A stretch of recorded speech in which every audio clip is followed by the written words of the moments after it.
Pour recommencer cette intervention, j'ai tout changé et je vais retenir trois choses qui me semblent importantes de ce qu'on a entendu aujourd'hui. D'abord, Michel Graff a commencé la journée en disant qu'en tant que directeur, il était intendant pour ces journées de congrès. C'est également mon cas tous les ans. Et puis aussi qu'il avait des idées, et puis ensuite qu'il faisait le faire aux autres. C'est également mon cas quelquefois. C'est pourquoi j'ai pensé juste et plus intéressant que nous venions à deux. Moi pour les idées, le concept et le contexte de cette aventure, et puis Nicolas Beaujard qui est responsable du service prévention et formation pour sa mise en œuvre, puisque c'est lui qui se coltine la réalité et avec qui nous travaillons très souvent. Je voudrais dire aussi que ces journées depuis ce matin étaient extrêmement riches, que j'ai appris beaucoup de choses et que je crois que venir en Suisse pour moi, au titre de mon intérêt intellectuel et de mon capital professionnel, ça va vraiment être une banque et que je vais partir, je crois, avec un compte en Suisse, même si je ne suis pas ministre. Enfin, je voudrais dire que si Monsieur Kunsch a commencé la journée par parler de la capacité de travailler la régulation avec les adolescents, et la France était en dernière position, nous le sommes aussi, et en plus on va vous parler d'un projet qui commence et qui ne marche pas encore. Ça va vous changer un peu peut-être de toute cette réussite. Et pour finir, parce que vous avez beaucoup écouté, beaucoup lu, et nous aussi, mais vraiment de manière très agréable et très intéressante, notre présentation à nous n'a presque pas d'écrit. Donc ça tombait bien. Par contre, je voudrais quand même donner quelques éléments. Pourquoi, il ne faut pas évidemment généraliser, mais pourquoi cette question de relation avec l'adolescent peut être différente dans un pays ou dans un autre, et pourquoi en France, peut-être le conflit est une forme de passage à l'âge adulte que nous ne savons pas encore travailler avec plus de douceur. Je pourrais vous dire que ça vient de 1789 et que nous avons quelque chose de culturel et de sociétal marqué dans cette incapacité à transformer les choses sans un moment révolutionnaire. Je pourrais vous dire que ça a été aussi pour 68, mais finalement j'ai entendu aujourd'hui que dans d'autres pays, les parents avaient du mal à ne pas être aimés, à ne pas être aimables, et que dire non aux enfants les rendait malheureux parce qu'ils avaient l'impression que s'ils leur disaient non, leurs enfants n'allaient plus les aimer.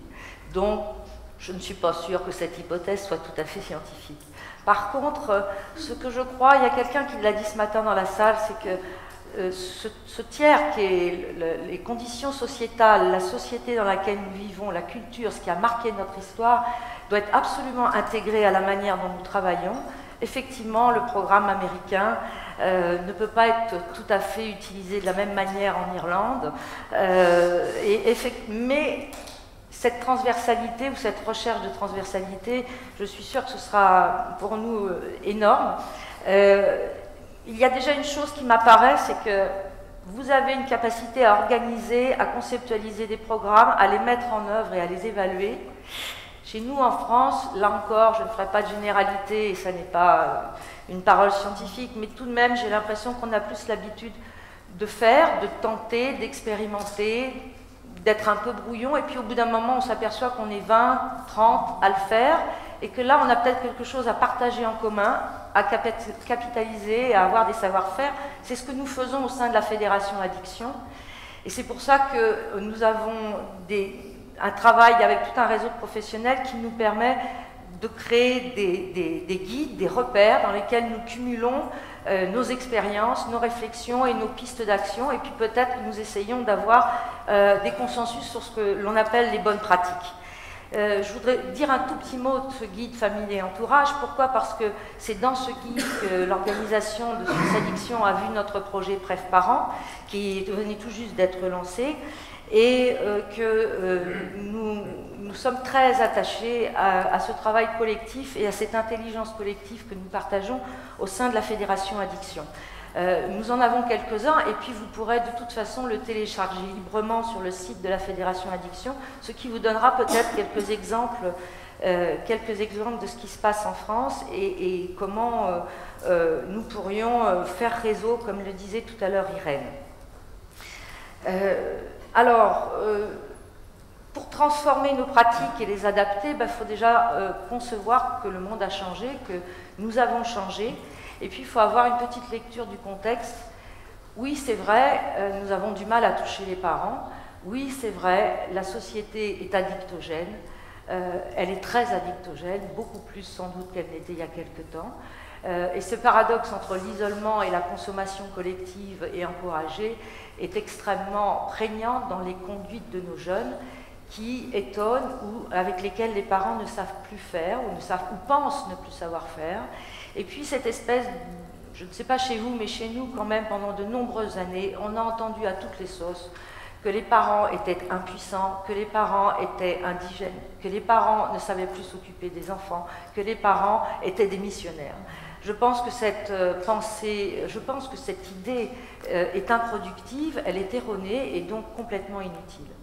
Et parce qu'à partir du moment où on va s'adresser à un groupe de la population en lui disant qu'il est fautif, ou bien qu'il ne sait pas faire, ou en le désignant tout simplement, cela va provoquer des résistances, des culpabilités qui sont bien assez grandes individuellement sans qu'elles ne deviennent collectives.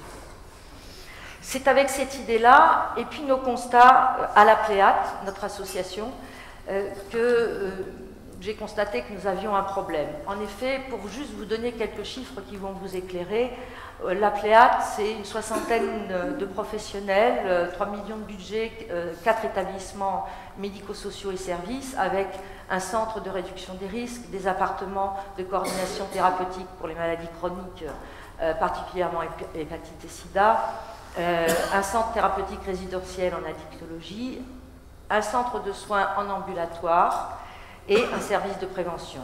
Sur le centre de soins en ambulatoire, en 2012, nous avons accueilli 1400 usagers. Pour ces 1400 usagers, nous n'avons accueilli que 199 personnes de l'entourage. Sur la prévention, nous intervenons auprès de 4000 à 5000 jeunes, 4000 jeunes dans l'année.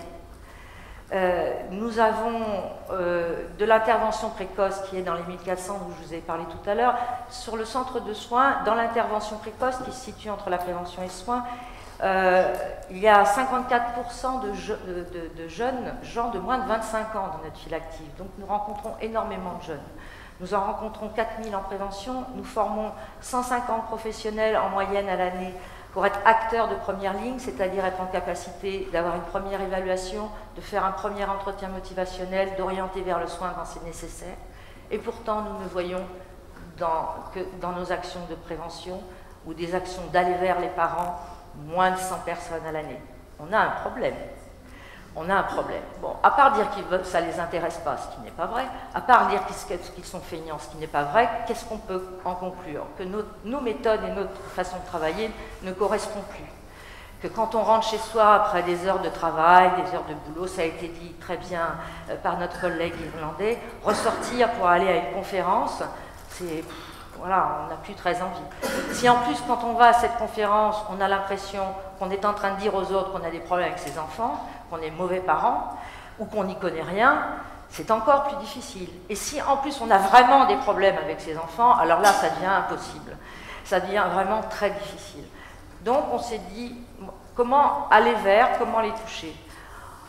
J'ai entendu que nombre de familles françaises avaient chez eux un ordinateur. Aller tous les soirs, une demi-heure, une heure et demie sur Internet.